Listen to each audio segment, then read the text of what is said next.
This is mainly Europe and the Mediterranean from antiquity to the 17th century. In that world, the helmet was the most universal piece of armor.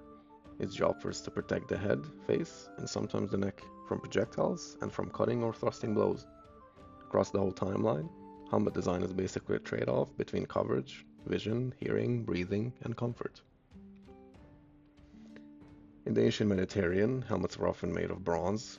Greek helmet making reached an early peak with the Corinthian helmet, which the Metropolitan Museum notes as part of the equipment of the hoplite, the Greek heavy foot soldier. It gave excellent facial coverage, but that coverage also narrowed vision and airflow.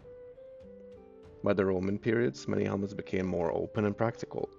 Roman armies used plain serviceable bronze or iron equipment in the ranks, while more ornate helmets could mark higher status or command. After Rome, late antiquity, and early medieval favored forms such as the ridge helmet and especially the Spangen helm. The Spangen helm is one of the most widely used early medieval helmet types. Surviving examples originally had cheek pieces, a male neck defense, and often a nasal. Around the 1200s, the fully enclosing great helm emerged.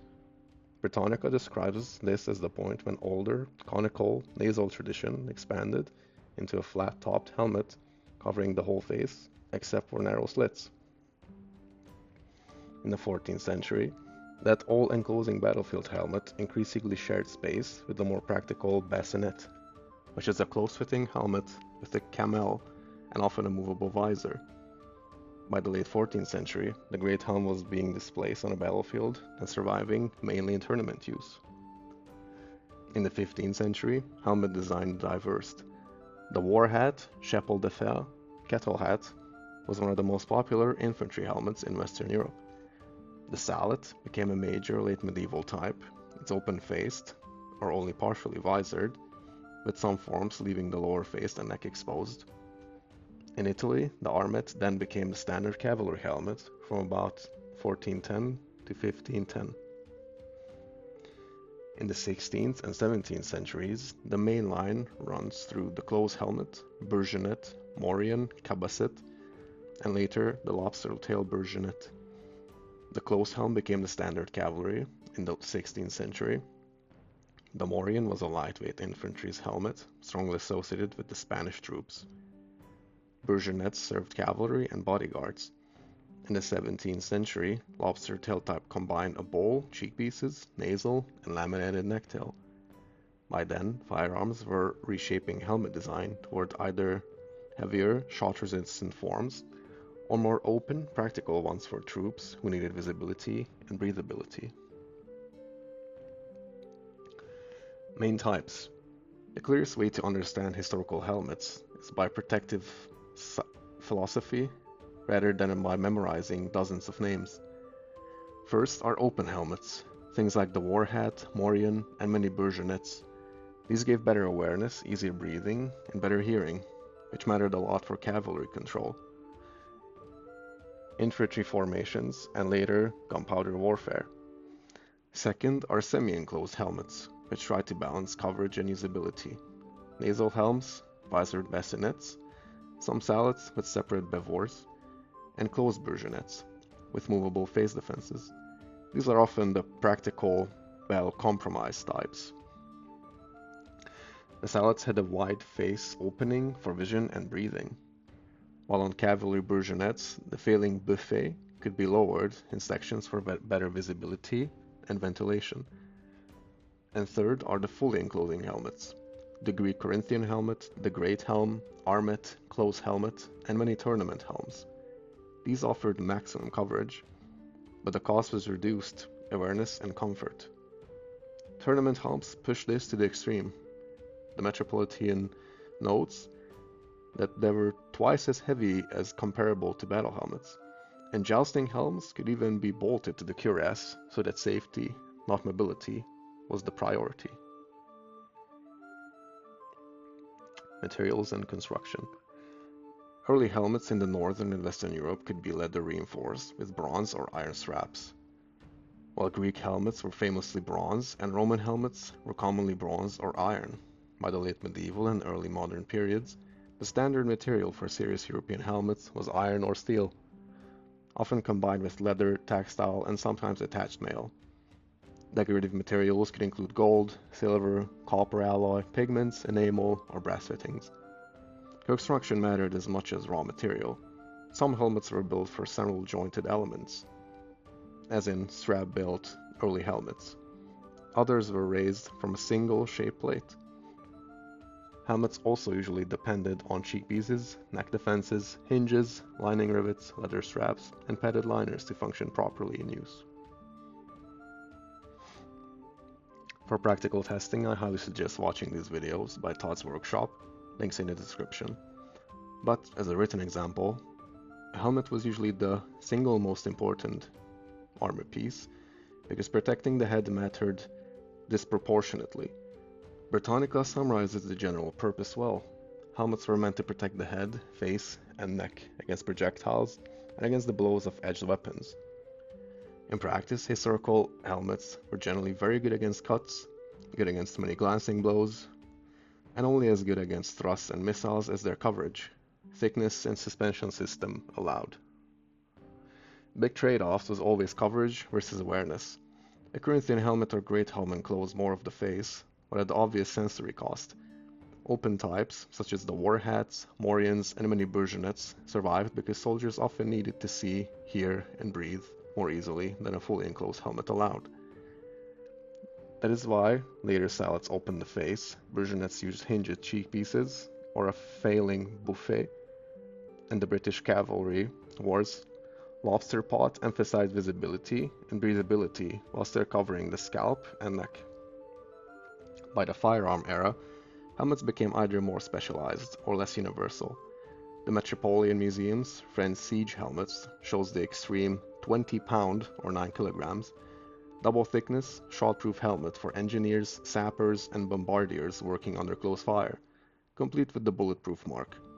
At the same time, the Metropolitan also notes that in the 17th century, armor weight increased to the chase bullet resistance, while for armor became rarer and only vital areas, like the head, torso, and hands, kept metal protection.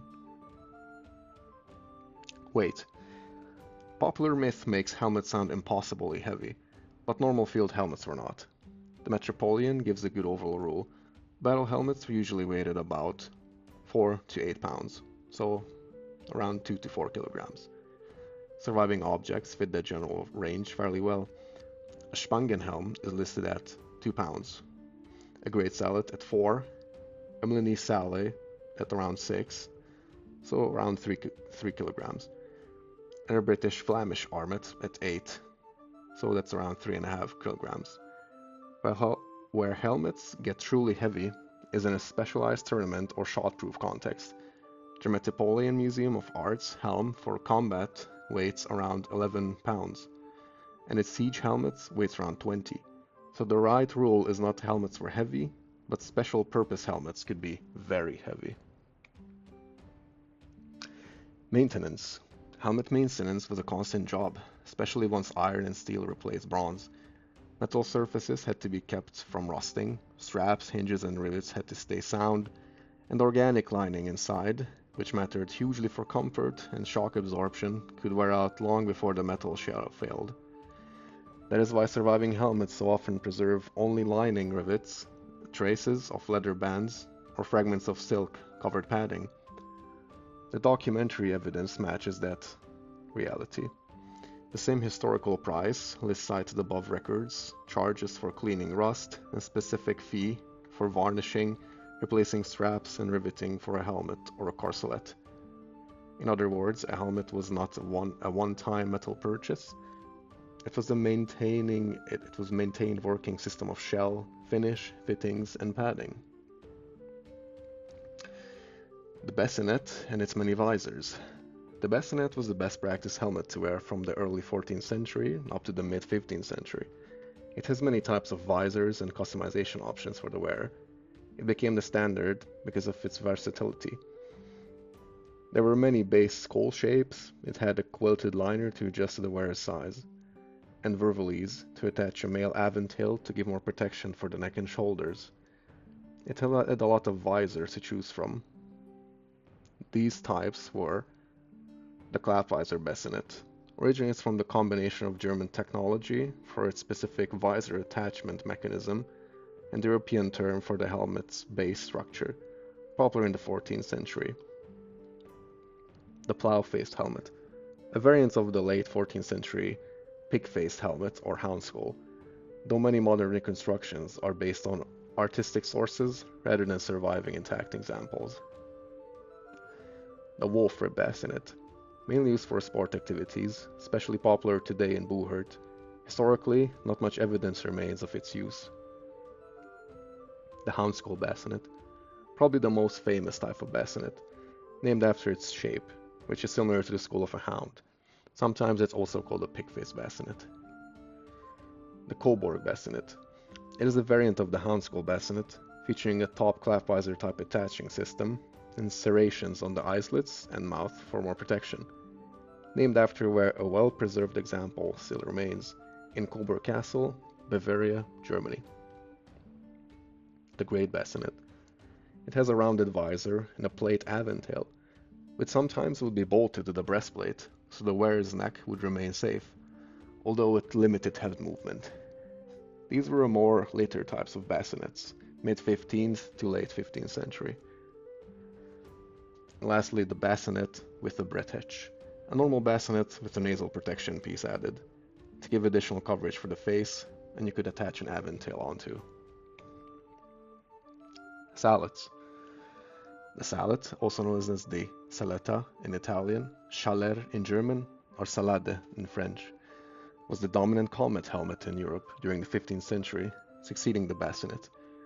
Originating in Italy in the early 1400s, it gained immense popularity due to its versatility, ranging from open-face versions for archers to fully enclosed visor models for knights. Key features include a rounded skull that fit closely to the head and an elongated rear tail, often worn with a separate attached face and neck guard known as the bavor. Italian sallets generally featured a smoother, more rounded and shorter tail compared to German styles. The tail often dipped into the nape of the neck before flaring out. German sallet, Gothic, often associated with the Gothic blade armor, these featured a very long, pointed tail designed to protect the neck from failing debris or missiles. English or Burgundian sallet.